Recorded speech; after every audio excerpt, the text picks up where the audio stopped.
কেন আপনি বিয়ের ক্ষেত্রে পুরুষ মানে মুসলিম পুরুষকে প্রাধান্য দিবেন কেন? কারণ মহিলাদের স্বভাব হলো যখন যার সাথে বিয়ে হয়ে যায়, দেখবেন প্রত্যেকটা মহিলার নেচার আল্লাহ তাদেরকে বানিয়েছে এইভাবে। যেমন এই যে পানির কালার কি একদম সাদা না, মানে ক্লিয়ার, যেটাকে বোঝায় ক্লিয়ার। এটাতে আপনি নীল দেন কি হয়ে যাবে? নীল। লাল রং দেন লাল হয়ে যাবে। ঠিক মহিলাদের স্বভাব হচ্ছে এটা। আপনি মহিলাকে যদি একটা বেনামাজির সাথে বিয়ে দেন, নামাজি মেয়ে ছিল কিন্তু আস্তে আস্তে বেনামাজি হয়ে যাবে।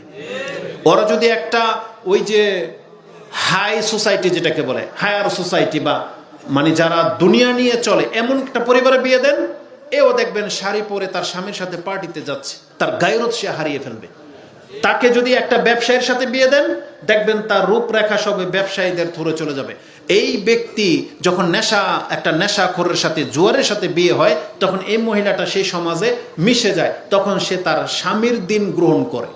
এই জন্য আল্লাহর মূলনীতি কিন্তু আল্লাহ বলেছেন মুসলিমরা চাইলে আহলে কিতাবের কোনো মহিলাকে বিয়ে করতে পারে, এটা তার জন্য জায়েজ করা হয়েছে। কিন্তু কোনো মুসলিম মহিলাকে কোনো কাফেরদের সাথে আহলে কিতাবদের সাথে বিয়ে দেওয়া জায়েজ নাই।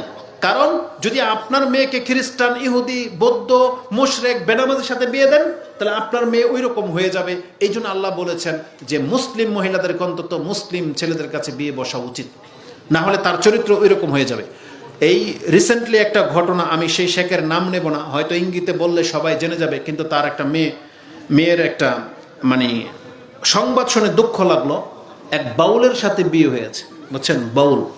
এখন এই মেয়ে ওই স্বামীর বাউলের টান টানে, বুঝেন, অথচ তার পিতা কিন্তু অনেক বড় একজন আলেম, কোরআন সুন্নাহর দক্ষ একজন আলেম, কিন্তু ওই বাউলের সাথে বিয়ে হওয়ার কারণে সে এখন ওই বাউলের পক্ষে টানে। তার মানে এমন ঘরের মেয়েও এইরকম বিপথে যেতে পারে, আমার মেয়ে আপনার মেয়েও হয়ে যেতে পারে, আমাদের কন্ট্রোলের বাইরে চলে যাবে, যতই আপনি আল্লাহওয়ালা আহলে হাদিস এবং সালাফিদের নেতা হন না কেন। বোঝেন কথা?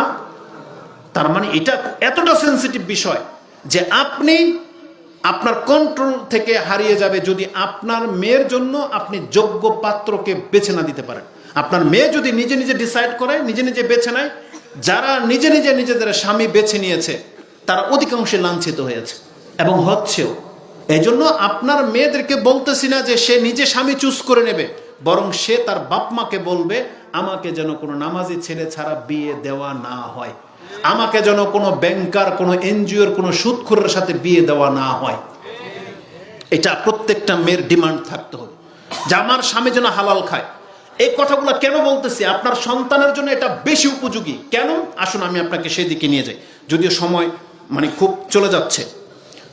একজন মানুষ যদি সৎ হয়, যেটা আমাদের মহিলাদেরকে বলতেছি না, আমাদের মহিলাগুলো যদি সৎ হয়, এমন একটা পয়েন্ট আমি এখানে আপনাকে এখন বলবো, এটা কান খাড়া করে শুনবেন। প্রত্যেক ওই মহিলা যার বিয়ে হয়েছে বা হয়নি, যার বাচ্চা আছে বা হয়নি বা হবে, প্রত্যেকটা মহিলা শুনে রাখেন। এটা আমি 10 বছরের মেয়েকেও বলতে চাচ্ছি।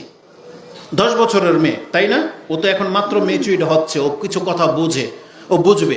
এই 10 বছরের মেয়েদেরকে নিয়ে শুরু করে একবারে 18, 20, 25 প্রত্যেক লেভেলের মেয়েদেরকে আমি এটা বলতে চাচ্ছি, আপনি ব্যক্তিগত সৎ হওয়ার চেষ্টা করেন, আপনার অন্তরটাকে সৎ করেন, সৎ হওয়ার চেষ্টা করেন। কেন জানেন? আপনার একটা রেহেম আছে যেখানে বাচ্চা জন্ম নিতে পারে। পুরুষদেরকে রেহেম আছে? বলেন, পুরুষদের কোনো রেহেম নাই। রেহেম কাদের আছে? মহিলাদের আছে। রেহেম কি শুধু মায়ের আছে নাকি মহিলাদের আছে? এটা বুঝেন। আপনারা কি আমার কথা বোঝেন?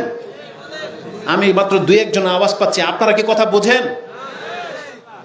রেহেম শব্দটা তো বোঝেন, যেখানে বাচ্চা বড় হয়, বাচ্চাটা থাকে এবং বড় হয়, এটাকে কি বলে?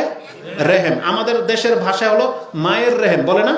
মায়ের রেহেম, কিন্তু শব্দটা আসলে মায়ের রেহেম না, মহিলাদের রেহেম। মহিলাদের রেহেম হয়। কোরআনে যে আল্লাহ সুবহানাহু ওয়া তাআলা বলেছেন ওয়ায়ালামু মা ফিল আরহাম, আল্লাহ শুধু একমাত্র জানে যে রেহেমের মধ্যে কি আছে। আল্লাহ কিন্তু এই কথা বলে নাই যে ওয়ায়ালামু মা ফি উম্মিহিল আরহাম, যে মায়ের রেহেমের মধ্যে কি আছে এটা আল্লাহ জানে, এটা কিন্তু আল্লাহ বলে নাই। অনেক নাস্তিক কি কয় জানেন? যে শুধু এটা আল্লাহ কেন, ডাক্তাররাও জানে। একটা মেয়ে যখন প্রেগনেন্ট হয় কিছুদিন পরেই ডাক্তার বলতে পারবে এটার মধ্যে ছেলে একটা না দুইটা, ছেলে না মেয়ে, পূর্ণাঙ্গ না অপূর্ণাঙ্গ, এটা ডাক্তাররাও বলে দেয়। আল্লাহ কিন্তু এই কথা বলে নাই যে মায়ের পেটে কি আছে সেটা আল্লাহ জানে। আল্লাহ বলেছেন ওয়ায়ালামু মা ফিল আরহাম, রেহেমের মধ্যে কি আছে সেটা আল্লাহ জানে।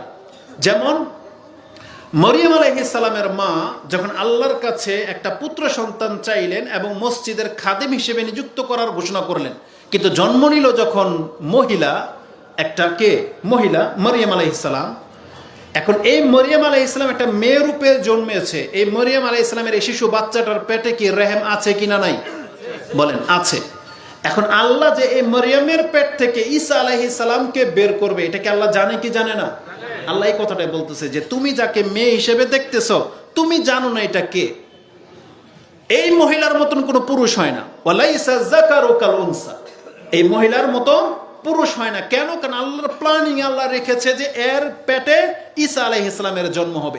তো এই জন্য আল্লাহ বলেছেন আপনার ঘরের মহিলা, এই যে মেয়ে যাদের বিয়ে হয় নাই, আপনি কি বলতে পারবেন আপনার নাতি, মানে আপনি হয়তো দাদা, আপনি নানা, আপনার এই মেয়ের পেটে কে জন্ম নেবে এটাকে আপনি বলতে পারবেন? ওর তো বিয়ে হয়নি, আপনি বলবেন কি? কোনোদিন আশা ভরসা রাখেন না? রাখেন না। কিন্তু আপনাকে এখন থেকে আশা ভরসা রাখতে হবে। এখন থেকে আপনি আলেম হইতে পারেন নাই, দুঃখ নাই। আপনার ছেলে আলেম হইতে পারে নাই, সমস্যা নাই। কিন্তু আপনার মেয়ে আলেমা হইতে পারে নাই, তাতেও দুঃখ নাই। আপনি এটা তো আশা রাখতে পারেন যে আল্লাহ চাইলে ওর গর্ভ থেকে যে সন্তানগুলো হবে আমি তাদেরকে আলেম বানাবো।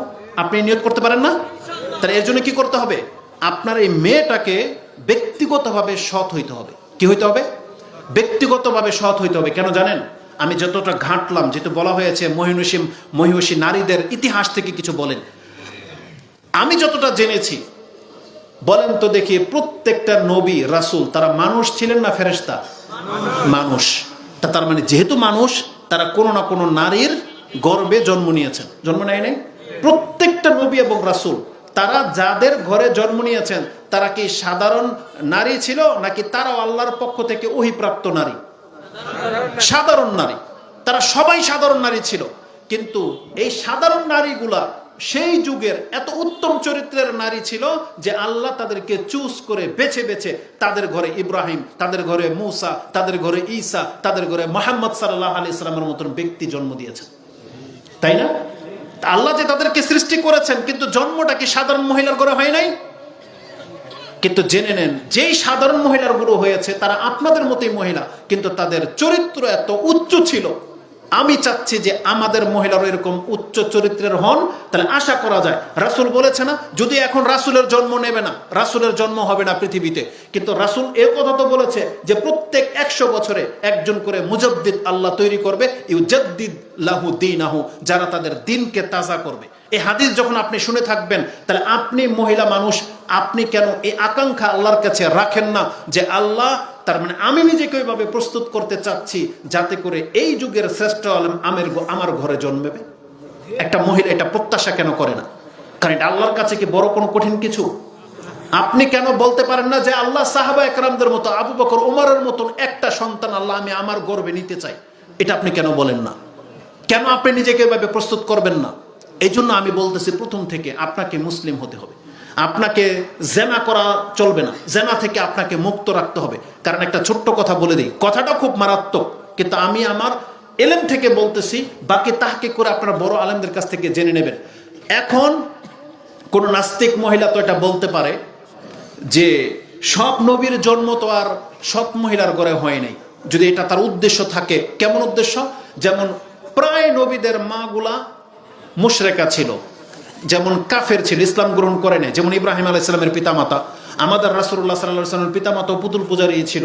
তাদের হুকুম আপনারা তো ভালো করেই জানেন, আমরা ওইটা নিয়ে তর্ক করতে রাজি না। কিন্তু এই নাস্তিক টাইপের মহিলাগুলো যদি বলে যে অনেক নবীর মারা তো ইসলামী গ্রহণ করে নাই, লূত আলাইহিস সালামের স্ত্রীও তো মুশরিকা ছিল, বলতে পারে না? তবে একটা কথা আমি আপনাকে জানাই রাখি, শুনেন, তাদের কাছে সঠিক জ্ঞান আসে নাই বা তারা গ্রহণ করে নাই, তারা কাফের মুশরিকা ছিল, এটা কথা সত্য। কিন্তু তাদের ঘর থেকে আল্লাহ যে নবীদেরকে জন্ম দিয়েছেন তারা ইসলাম গ্রহণ করে নাই, এটা আল্লাহর আলাদা একটা বিধান ছিল। কিন্তু একটা মহিলার চরিত্রগত কোনো সমস্যা ছিল আপনি প্রমাণ করতে পারবেন না।